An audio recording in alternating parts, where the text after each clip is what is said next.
Next up, Season 3 of Star Wars The Bad Batch. This is the last season of The Bad Batch. Started airing in early 2024. And basically, this final season is all about Omega. To start the season off, she is captured. She's been captured by the Empire, and she's on that world Tantus, which is kept very secret. Nobody knows how to get there. And she's taking part in the Kaminoan that she knows, Nala Se, is there doing all these experiments on blood with the clones and everything. So they start doing the same experiments on Omega's blood. And she starts helping Nala Se with the experiments. And they've kind of they're treating her like kind of a member of the team while still also kind of like monitoring her and whatever. So the first handful of episodes are basically, it's Omega trying to escape Tantus because she's like, the guys, I know they're going to try and find me, but I don't know how they're going to find this place. So she's like, I got to do it myself. Crosshair, one of the Bad Batch, the one that went rogue against them and was with the Empire for a while, he's there too. He's captive. And so Omega's been wearing him down and getting him to come around to their side and going like, we got to get out of here. And Crosshair's like, I can't get out of here. You go yourself, whatever, blah, blah. And she's like, no, we don't desert each other. We're going. So they eventually find a way to get out of Tantus and escape, but they have some stops along the way, like when they crash land or whatever. They can't necessarily get right back to the rest of the Bad Batch on their own. So they have their experiences. And meanwhile, the rest of the Bad Batch, Hunter and Wrecker and Echo, are doing their best to try and find Tantus and find Omega. And in the meantime, they're having their own kind of adventures. And then we see one episode with Rex meeting with a senator, trying to get something done there. I can't remember exactly what it is, but there's other events going on. And at one point, the Emperor actually visits Tantus and talks to the people doing these blood experiments and mentions the word M count. So these experiments are all about M count. So eventually Crosshair and Omega are able to make it back to the rest of the Bad Batch. They're reunited. Everybody's happy. And they start sharing all their info. And they keep hearing Omega talk about M count. So now they're curious about M count, and they want to find out exactly what it means. So they eventually make some contacts and stuff like that. And guess who shows up to visit the Bad Batch? None other than the evil Sith puppet witch, Asajj Ventress. Oh, I loved her character in the Clone Wars. It was fucking awesome. So she shows up, and they're like, whoa, no. You're not going to help us out. You're bad. You a bad lady. But eventually she gains their trust, and she talks to the clones about what exactly the M count is, and it is the midi-chlorian count. So the Empire is measuring these clones' blood for signs of if they have force sensitivity, right? So they're worried about Omega because they feel like, she would have that, right? So they want to keep her safe from the Empire, but eventually the Empire catches up to them. I believe do they take her captive again, or does she willingly go? I can't remember. But anyways, she ends up back on Tantus, and this time they're keeping close guard on her. And this time when she comes, there's new children also there, which were probably there all along. They just didn't show to her. I think it's three little kids who have been taken captive because of their M counts, and they're doing various experiments on them and stuff like that. So Omega sees this and is like, oh my god, this is awful. So once again, she's got an escape to plan. And just like at the start of the season, once again, the Bad Batch are trying to find a way to come and get her. So they make some contacts, they do whatever, they go on some missions, they eventually find where Tantus is. So as they're coming to Tantus, Omega is attempting to escape, and it all comes together in one kind of final battle on Tantus. for the freedom of the Bad Batch and Omega, and to shake off the oppression of the Empire, because Ventress revealed when she tested Omega's blood when she came to visit the Bad Batch about the M count thing. She told Omega, "No, you don't have any M count. It's very low. There's nothing to worry about." And then she tells the Bad Batch, "Oh yeah, it's very high. She's got a lot, right?" Sort of thing. So, so she's a very pivotal figure for the Empire to have in their possession, because she's got this high M count, right? So, so it's all about, in the end, Omega and the rest of the Bad Batch fighting off the Empire and getting out of there with their skins, and hopefully taking this facility down in the process, right? So, as the final episode and the whole season kind of signs off, the last kind of scene of the last episode we see, it doesn't say how far it flashes forward, but you can tell a lot of time has passed. It looks like the guys from the Bad Batch are just chilling out. They're laying low, doing, not really doing much of the old life anymore. And Omega, you can tell, especially because she looks a lot older, a lot taller, a lot more like a young adult and not a little kid, right? So she has a conversation with Hunter as the episode finishes, and explains to him, like, "I've got to go. The rebellion needs pilots." And so she's going off to the rebellion against the Empire. So I don't know how many years there have passed, because the Bad Batch series obviously started right at Order 66, so right when the Empire took over. So I wonder how many years did pass there, so that, she was old enough to go be a pilot in the rebellion. So, because it took a while for the rebellion to actually become the rebellion after the Republic died. So I wonder how many years. I might look into that timeline later on and see if I can get an explanation on that, because I'm very curious about that. But either way, the Bad Batch, of all the Star Wars shows that have come out over the last several years, it was probably one of the ones I was least looking forward to. I was like, oh, a bunch of rogue clones, man. I mean, it'd be cool, obviously, if Disney doesn't fuck it up.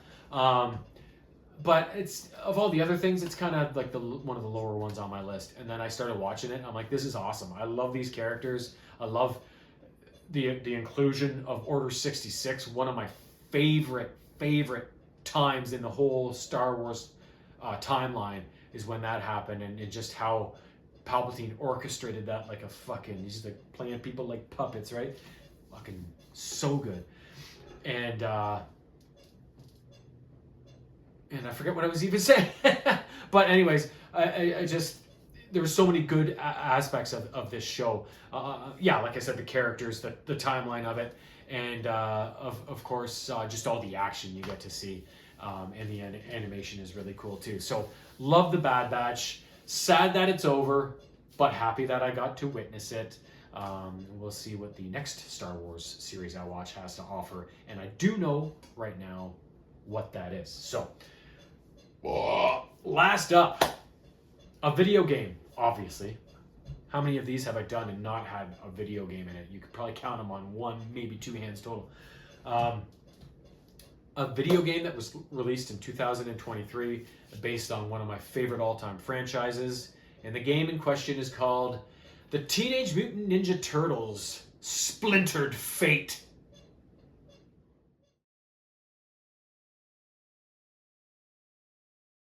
Let me tell you about this game. It's based on a comic book of the Ninja Turtles from recent past, within the last, well, obviously it was released in 2023, so in the last few years, a couple years. And it's a different style of game. They call it a roguelike brawler arcade. So it's kind of a more top view with a bit of an angle kind of thing, and you just go room to room. You clear out a room, and then you go to the exit. You move on to the next room until you finally meet a boss at the end, sort of thing, right? Kind of like a dungeon crawler. It reminded me of a little bit. I don't know if that's the same sort of thing, but kind of typical, same kind of style. It's Hades. If you've ever played Hades, it very much reminded me of Hades, that style of game, where you have to do these repeated runs to keep gaining power and XP and all the things you need to become stronger and eventually, get that little bit further this time, that sort of thing. So when I first got the game, I didn't understand it. I went through a few times. I could barely get anywhere, and I'm like, and I did upgrade myself a little bit, but they just seemed like such little upgrades. I'm like, this isn't going to do shit. So I would play it every once in a while, but I'd get bored of it pretty quickly, put it away, play something else, and then I'd always come back to it, but I would just play for a little bit, and I wouldn't really get into it, sort of thing. And I didn't really understand it fully, to be quite honest, when I first started playing it. So I put it away for quite a while, for many, many months. I think even close to a year, I bet. Because the last time I played it I was still in the old house before I moved here. So, and I just picked this up maybe a month and a half, 2 months max ago. So probably, if not a year, close to it. And well, first let me tell you the story. That might help. But anyways, the Turtles, Master Splinter has been stolen, kidnapped, which is not an unclassic Turtles plot line, right? Shredder's always trying to steal him. So Master Splinter gets captured, and so basically the Turtles are going after him.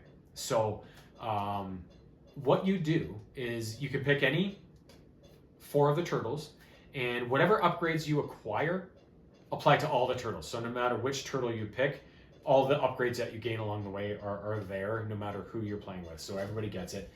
And each character has like different moves and different kind of distributions of moves. So you have your regular attack, so you're just Leonardo swinging his swords, Mikey's got his chucks, your basic attacks, and then the X button is like your special attack. So everybody's special attack is a little bit different, but it always involves their weapon and a different way that they use it that's a little more powerful.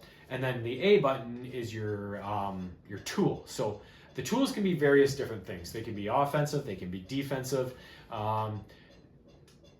Raph's and Leo's are both offensive ones. Leo's got shurikens. Raph shoots out this chain that hooks people, kind of like Scorpion from Mortal Kombat. Donnie's though is like a defensive bubble, like a force field. So you can't get hit when it's engaged. It lasts a few seconds, and I think it does damage for anybody that touches it. But his is a more defensive-minded one rather than the offensive of the other two. And then Mikey's is a taunt, so he taunts his enemies, gets them all worked up, and when they rush him and he hits them, he can do more damage when they're taunted, sort of thing. So very different things, and the distribution of how powerful they are versus how fast they are vary to little degrees between each turtle too, because usually Raph is bigger, slower, but more powerful. Mikey's quicker, but his attacks are a bit less. So they do play with those a little bit, but you're pretty much within a reasonable enough realm of each turtle, that you can take all 4 out and it's not a big deal. You just got to be aware of what their different attacks and tools are, so that you're not engaging them at the wrong time where you're not going to do any good with them, sort of thing, right? So so you make your way through the game. So there's 4 regions basically. It goes sewers, docks, streets, and then rooftops. I don't know how many rooms there are in each area. I'm gonna say at least 10, give or take, around there. Maybe the later levels might go up a bit. Maybe the first level might be even a little under 10. I don't know. That's just a guesstimate based on, I was never really counting. It's just my feeling. So like I said, you blast through these rooms, you dispatch your enemies, you pick up any upgrades or whatever, and move to the next room, move to the next room, move to the next room until you get to the boss. So the 4 bosses in the game are Leatherhead, then Karai, then Bebop and Rocksteady together, and then of course Shredder. So you make your way through the game, get through these rooms, get to the boss, move on to the next one, do the same thing again. But during each level or region, you come to almost like a break station where you're met by a guy called the Chairman, who comes through the storyline at some point early in the game. So when you stop there, you can trade in some of the resources you've gained during your run for various upgrades or abilities or whatever. So you're always able to help yourself out along the way when you go to the chairman, and he's got his own a room in each of the 4 realms, so he's always there. And so eventually, yeah, you get, if you can get through all 4 levels and get through all 4 bosses, Shredder's the final boss, then you think that you have freed Splinter, but no. a mysterious figure pops up after the first time you beat Shredder, and it looks like the Rat King from the comic book series when they had the Armageddon game and all that stuff, that plot line going. It only shows his silhouette, but I'm like, oh, that's totally the Rat King. Like, it's got to be him, right? So I have a feeling it's playing into that whole Armageddon game timeline in the Turtles comics. And so he goes, oh, you've won round 1 of our special little game. So the Turtle's like, what do you mean, what game? He's like, oh, we're playing a game, don't you know? And you've got to do this several more times before you actually get Master Splinter back. Here's your first trophy for winning the first round. And each time he gives you a memento of Master Splinters that he has taken from the lair. Then you have to go back through the game and keep beating the same thing over and over 8 times before you're finally done the game. And the game kind of evolves as you get more powerful. The enemies get worse. They don't get much different, but they get worse. They get tougher.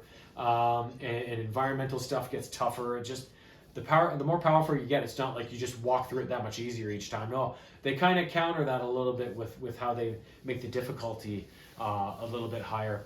And if you do it 8 times, you finally won. So once I picked this game back up recently, and then I beat it. Once I picked it back up and played it for a lengthy session and noticed each time that I went through what I was purchasing, what I was doing, and I was like, oh, I'm starting to get it. Okay. Because there's 3 different currencies you can collect. There's dragon coins, there's dreamer coins, and then there's scrap. So scrap is what you trade into the chairman to get your upgrades mid-game.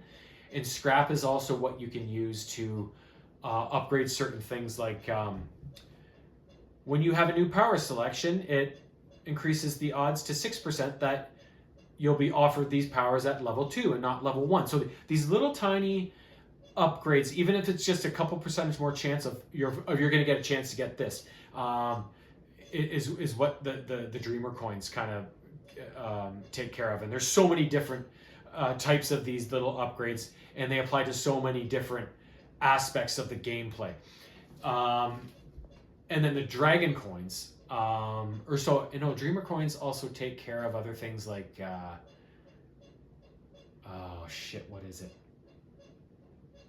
They're not ability upgrades, but there are other things that could come in handy that go hand in hand with the other ones to help just make you stronger and that much more likely to have good things happen to you throughout the game.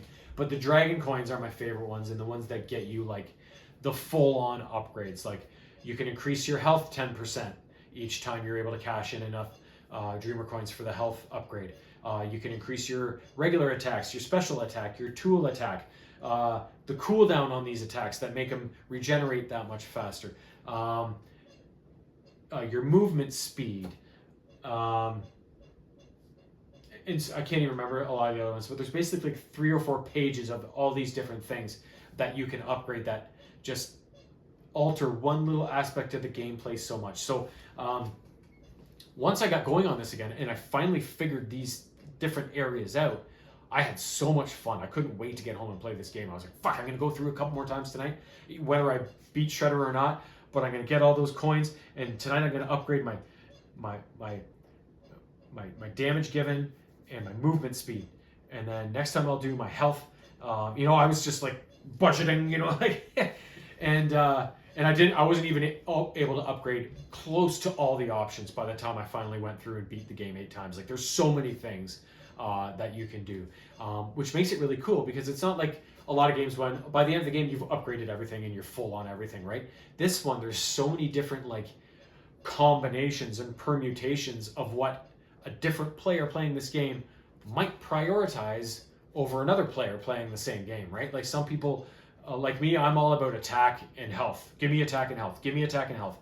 Less so defense or movement speed and stuff like that. I'm all about laying out the beats and being able to take the beats, but somebody else might be about the other things, and then combine that with all the other different things you can upgrade outside of that. It's just the possibilities seemed like in the billions of how you could flesh out your characters in this game. And once I finally figured it out and I started thinking about it and the concept of this game, I just loved every minute of it. I loved coming home to play this game. I looked forward to it so much.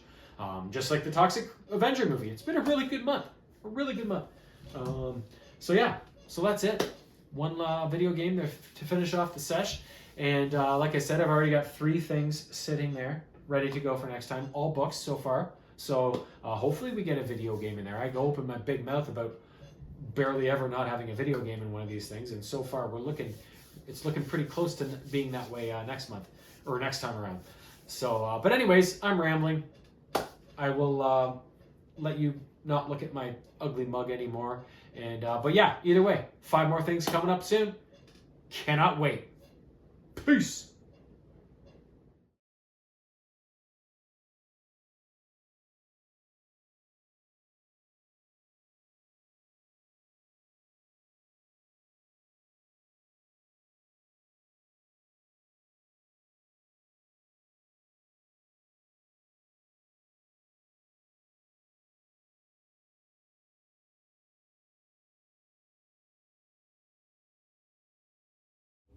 Meow.